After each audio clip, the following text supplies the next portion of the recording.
and welcome to my channel. My name is Valkyria Verdeur. It's Valkyrie of the Veil. I am here with astrology and magic, and this is a part of the Protection Magic course specifically. So if you are looking for more information on protection magic through astrology, I'll put a link below to the course that's on my website. It is free. Everything's hosted on YouTube. It's a part of the playlist on my YouTube channel also. So if you want to go check out the other lessons, beautiful, gorgeous. If not, and you're just here for this one, welcome. I'm happy to have you. If you want to subscribe, I would love to receive you. I'll also put down below the link to my podcast, my sessions, and my other offerings for you. So thank you for being here and offering your time and your energy and your attention to what's coming through today. So let's talk about it. Today we're talking about the 10th house. The previous video was about the 8th house. So I'm going through the houses first to get more of a general area of our lives and how to protect ourselves in those more general areas of life. The 10th house specifically is about hierarchies. Super fun, whether you're under a hierarchy or you're above in a hierarchy. Normally you're both simultaneously. This is also the house where the 4th house becomes public. So the 4th house is your home structure, who you live with, how you keep your home, what's going on in the home. That normally is a very private thing. However, when it comes to that being revealed in the public, it could be the dynamic of the people that you live with or how you care for yourself, practices that you keep in the home, what's revealed in the external spaces that has to do with the home structure. So the 10th house is also a place where our secrets can become revealed because it is the opposition of the 4th house. When it comes to what the modern ruler of the 10th house is, it's Capricorn. We are going to have videos into the further lessons about Capricorn and Saturn, having this house be more Saturn ruled. We are going to go over what the hierarchies and Saturn and the detail orientation of things is. So that's kind of like a brief overview of what is happening in the video.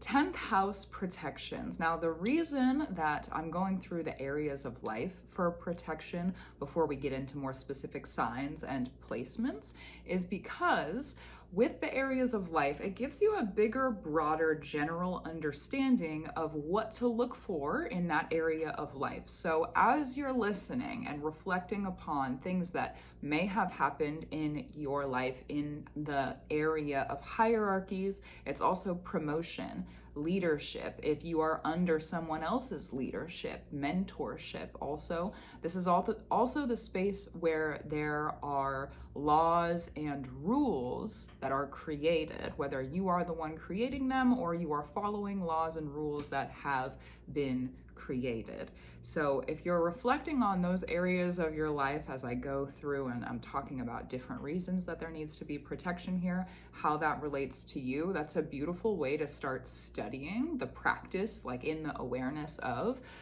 seeing what the weaknesses and the strengths for you may be in your hierarchy space and within the laws and the rules space. And your leadership positions too, because there is the possibility that people could manipulate you while you are in a leadership position.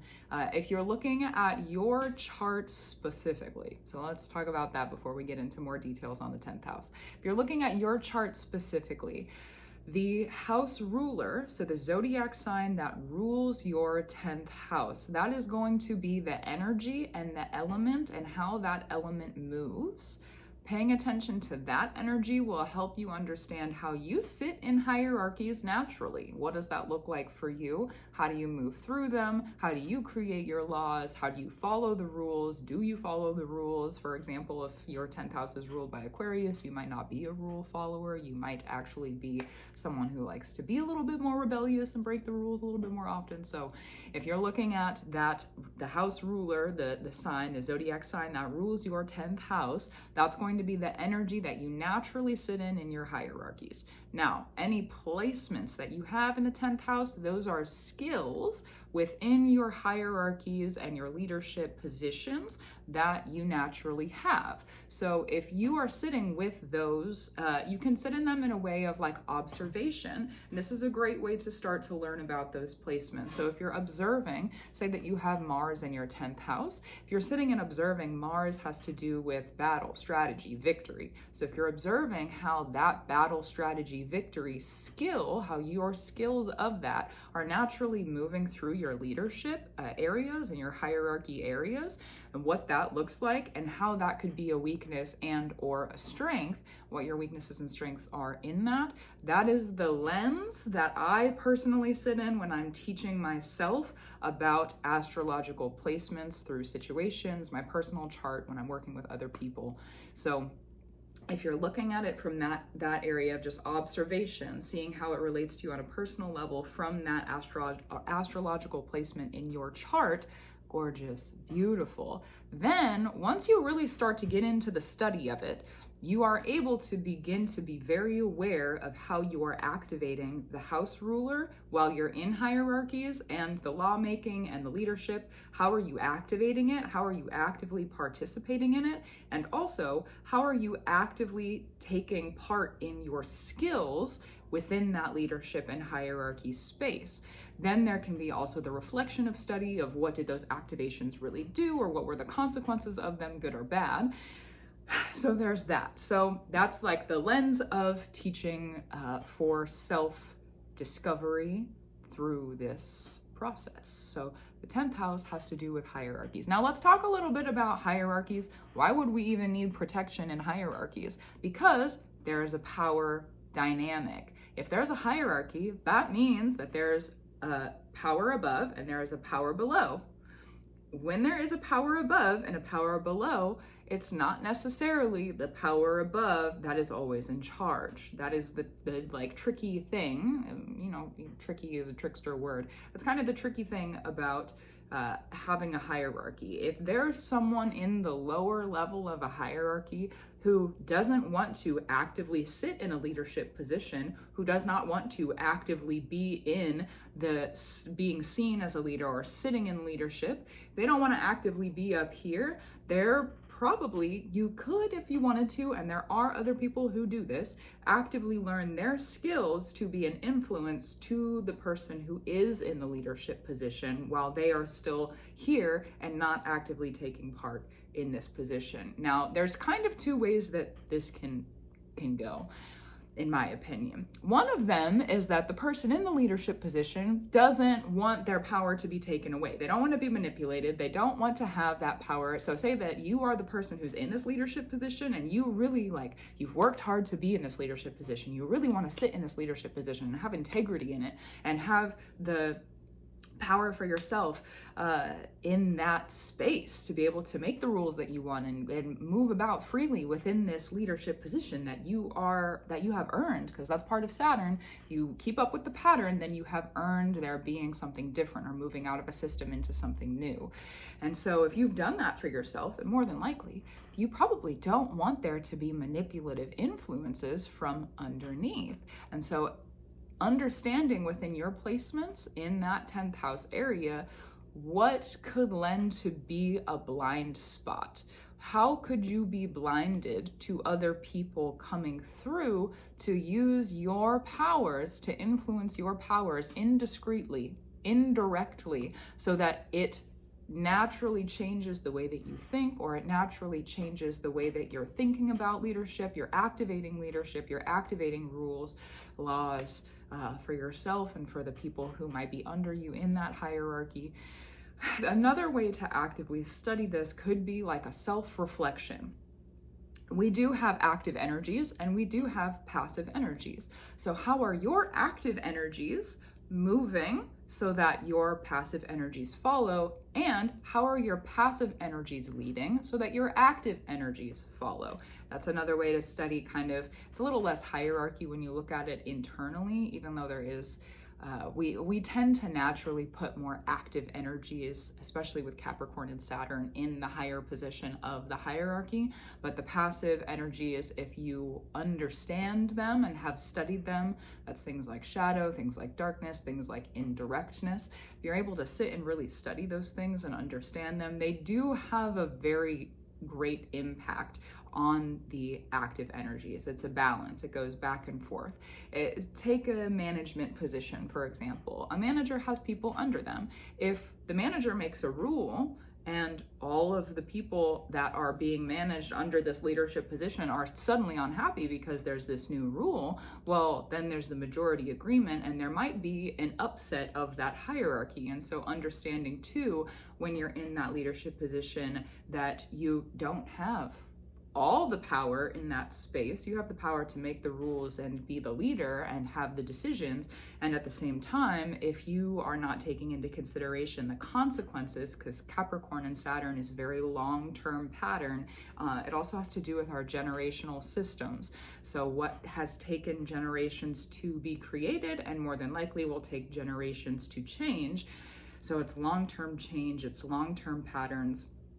And the thing about Saturn too is that if there is anything that goes out of the pattern, the boundaries are incorrect, they go out of the pattern. If there's anything that you're not keeping up with on a consistent basis, that, or a leader, for example, is not keeping up with on a consistent basis, then if they're not keeping up with that on a consistent basis, there's the possibility that there could be a harsher lesson that comes through. That's part of the Saturn energy, is that if we don't do the work, there are more harsh lessons, usually speaking, that come through to teach us about what it is that we need to learn. And sometimes those lessons burn. If you've ever been burned by Saturn so that you can learn, I understand. It's not a super fun thing, but it is something that sometimes is a little bit necessary. Just a little bit sometimes, not all the time. It is what it is.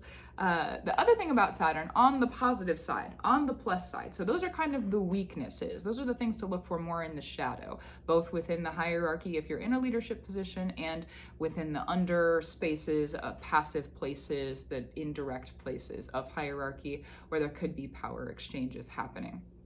Now, if we're looking at the positive end of things, what happens with Saturn and leadership and being really consistent with things is that if there is a consistent pattern for a very long period of time, more than likely it's going to be far more difficult for someone to come in and have an under influence so that your power is not actually your power, it's being wielded by somebody else indirectly.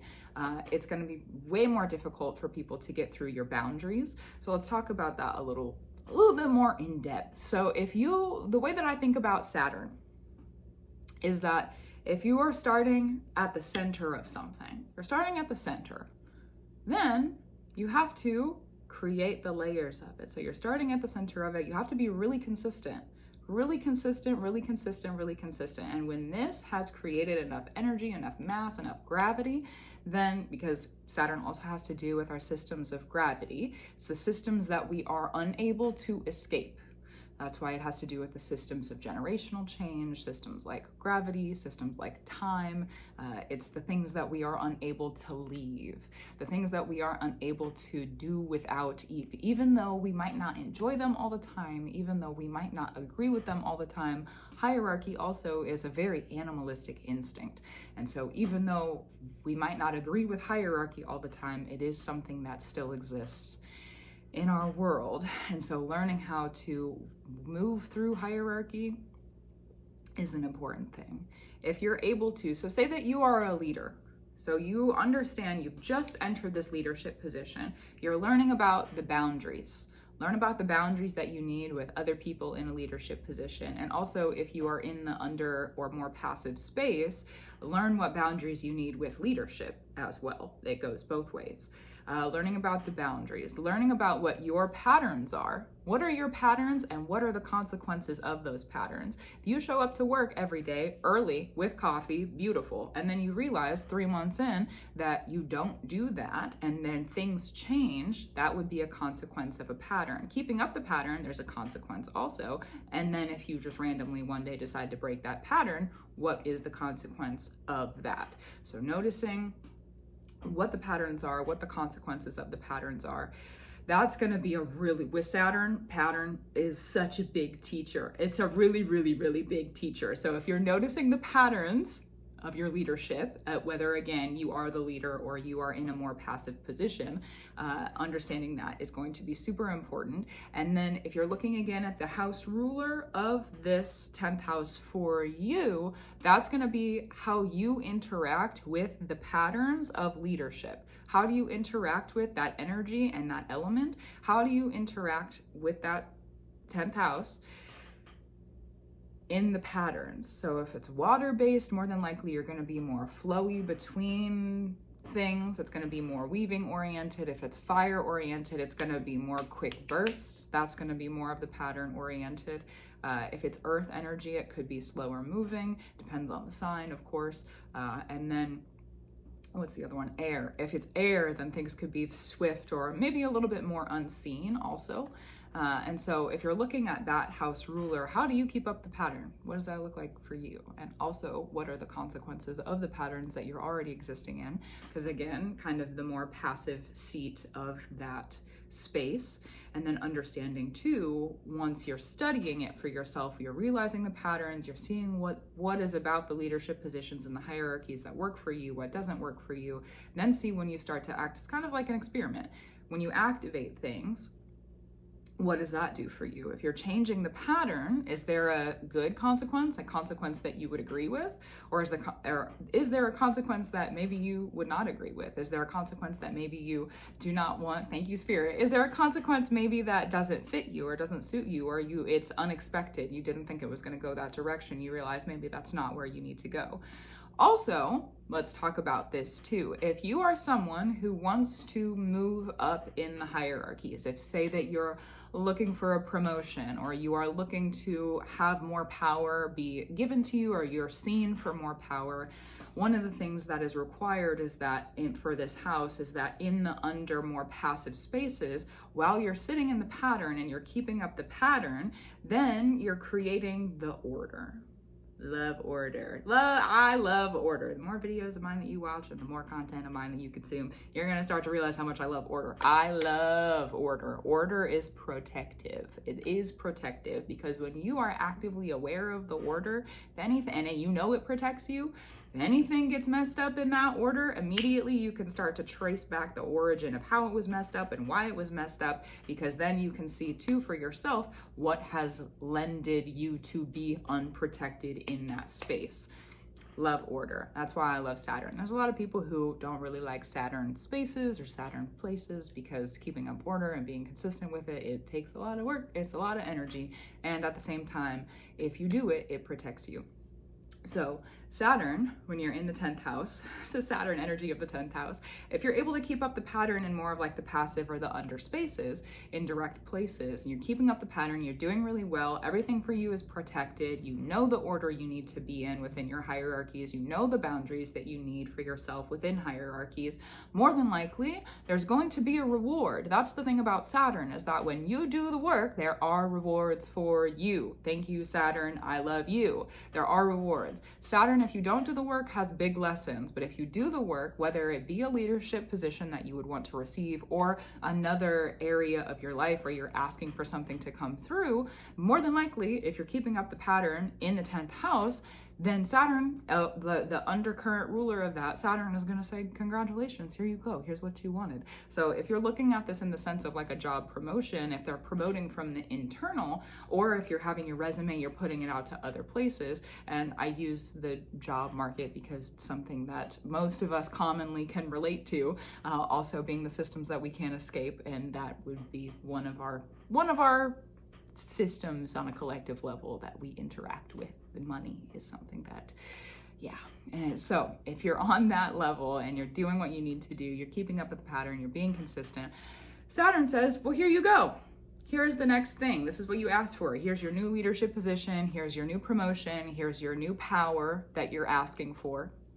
Now, because you have trained yourself to be consistent in this level, when you go up, there's going to be new responsibilities. You have a whole new level of things to figure out, new boundaries, new order, new patterns, new consequences of those patterns to figure out, to learn, to understand. when you are doing this, part of the reason that this house and Capricorn and Saturn have to do with wealth generation, it's not just about wealth in the money sense, it's wealth in many different essences, but wealth, generally speaking, wealth, when you have that under pattern, it becomes then passive. You have acquired the skills to passively keep this order here. And then you are elevated into a new order and a new position, and you are able to then create new structure, order, borders, boundaries as you need to.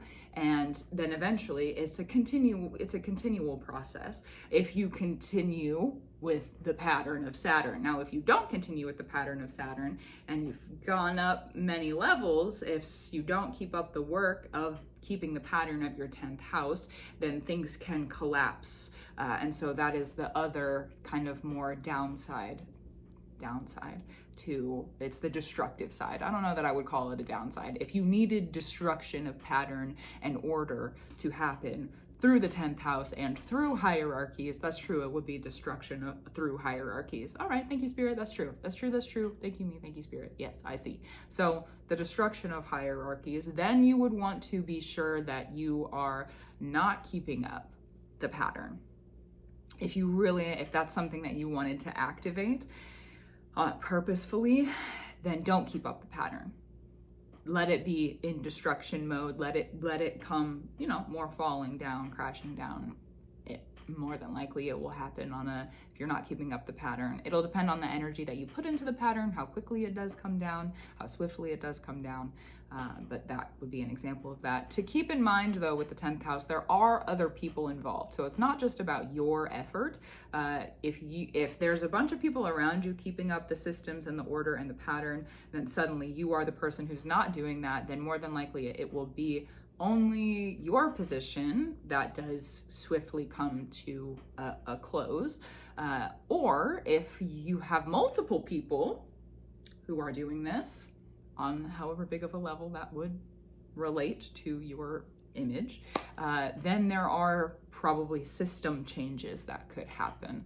So part of unions is a good example. That's a great example of having many people come together to have there be not keeping up the pattern. There needs to be a change in the pattern. So the pattern's going to change so that then the pattern contractually or obligatory can also change.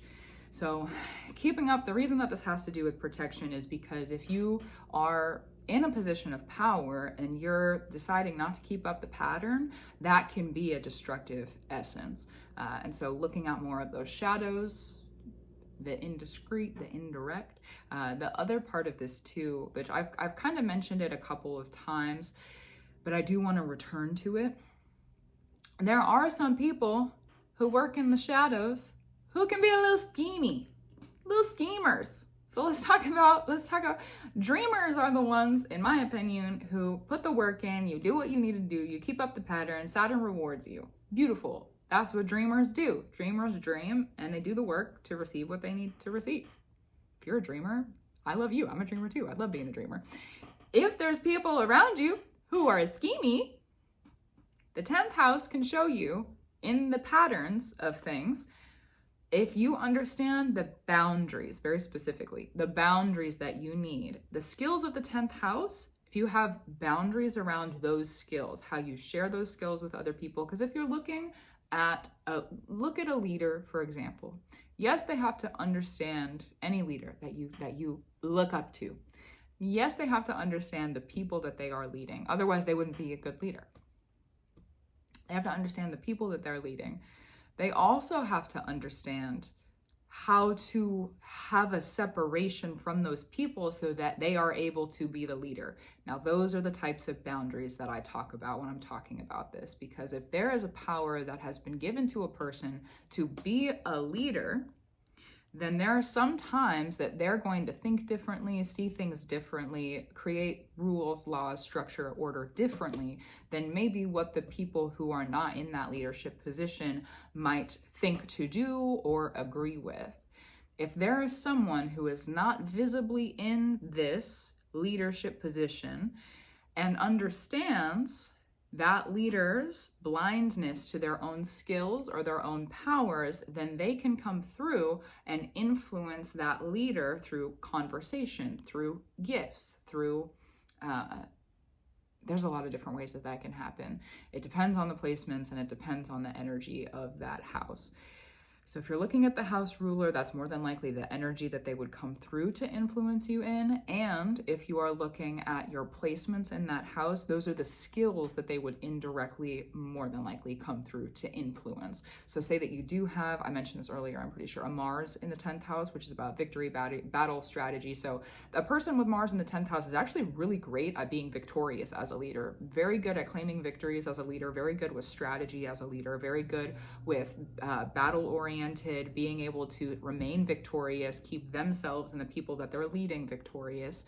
And also, it could be in a meeting if the leader is talking about a victory that they see, and there's another person who comes through to influence what that victory might look like, then that is a place, and they're not in that leadership position, that is a place, an example, where that power is then being kind of taken away from the leader and being given to someone who is working more in the indirectness, so that the person who's in the indirectness, that their victory is the one that is the victory of the leader.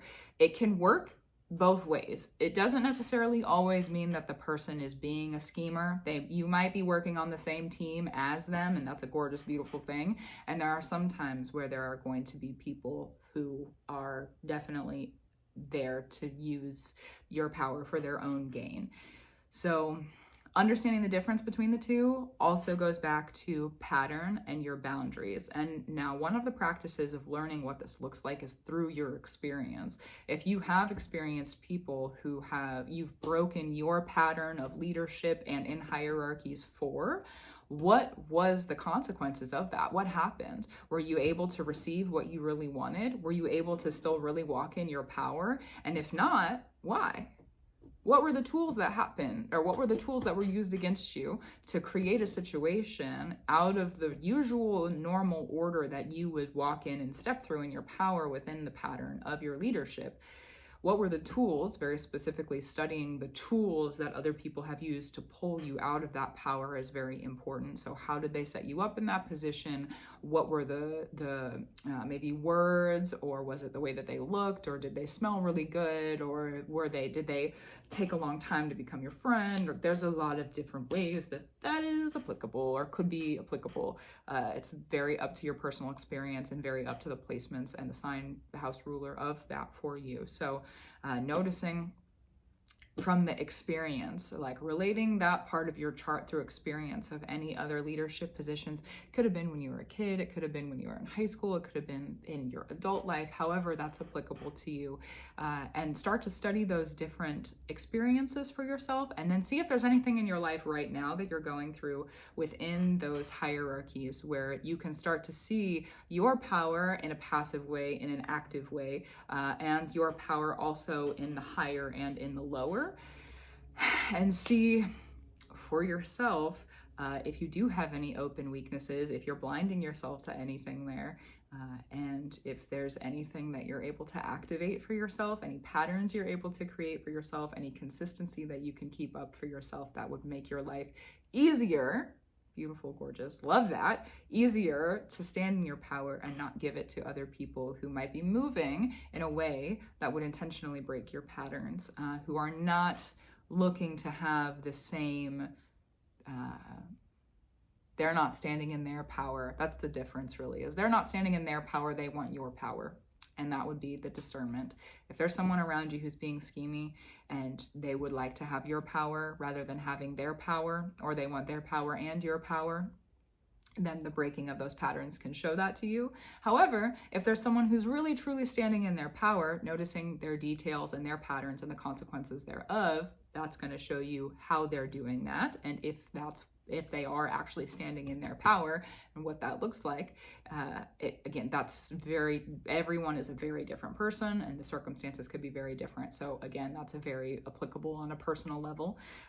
But understanding that, the patterns of that person, if they're really standing in their power, And if you're really standing in your power, if that's true, if you have discerned for yourself, you are in your power and they are in their power, then it's really truly a team effort within that hierarchy. And when that happens, that is a gorgeous, beautiful thing. So understanding the difference between the two is really important. But that also takes discernment for you to understand what it is for you in your pattern. What does that power look like? And studying that will help you to see what the patterns of other people's power also looks like. So that's the 10th house. Focus on the tools that people have already used against you. Study them so that you notice how they have broken possibly your order and structure in hierarchies, and then also the consequences of that. Because there are some times in life where people sacrifice our innocence for us, but you know what? It was not their innocence to take, it was yours. So if you sit and you look at what was taken, receive the wisdom from it, you have then claimed your power back from that person, from that situation, from that circumstance, organization, however it may have happened. So allow yourself to receive the wisdom of something that you didn't even mean to sacrifice in the first place, if that has happened to you. And if it has, I'm sorry you had to go through that. Receive your power for you. And I love you. And I give my gratitude and my love and my reverence to you. Thank you for being here. I give my love to you. And I give my gratitude, reverence, and love to the highest spirit, to the great mother spirit, to the great father spirit, to the spirits of love, truth, elevation, the highest benevolence, and the order of love, truth, elevation, and the highest benevolence, to the mothers of love, truth, elevation, the highest benevolence, and the order of love, truth, elevation, and the highest benevolence, to the fathers of love, truth, elevation, and the highest benevolence, and the order of love, truth, elevation, and the highest benevolence, to the ancestral spirits who are sitting with us in love, truth, elevation, the highest benevolence, and the order of love, truth, elevation, and the highest benevolence. And I give my gratitude, love, and reverence to the indigenous spirits of the land where I sit, talk, walk, and stand, and where you are receiving this message here and now. I give my gratitude, love, and reverence to you too. True. Thank you for being here with me. Please subscribe, hit the subscribe button. If there's any other updates that you want, I'll put the links below. It was so good talking to you, and I'll see you in the next lesson for Protection Magic. Bye.